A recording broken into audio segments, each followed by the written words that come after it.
9-10వ తరగతి పిల్లలకు అబ్బాయిలకు అమ్మాయిలకు 3,500 రూపాయల సంవత్సరానికి, అలాగే 5వ తరగతి నుంచి 8వ తరగతి విద్యార్థులకు బాలులకు 1000 రూపాయలు, బాలికలకు 1,500 రూపాయలు సంవత్సరానికి అందజేయడం జరుగుతుంది.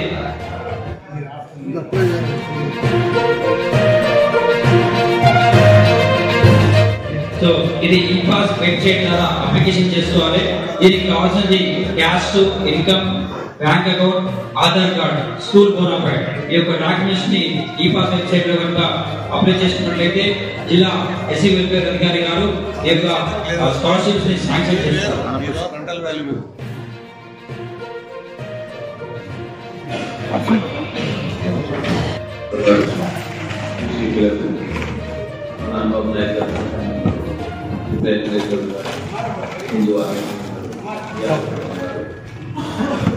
సంవత్సరం పాల్గొన్నటువంటి డిపిఎస్ మెంబర్ గారు, కల్పన గారు, ఏసీపీలు, ఆర్టీఓ, తహసీల్దార్, జిల్లా అధికారులకు అందరికీ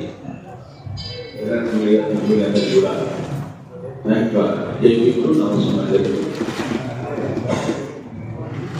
సమావేశాన్ని ప్రారంభించుకునే ముందు వచ్చిన అధికారులందరూ కూడా ఒక 5 వ్యక్తులు కదా, అందరు కూడా సభకు విడుదల అక్కడ స్టార్ట్ చేసి అక్కడికి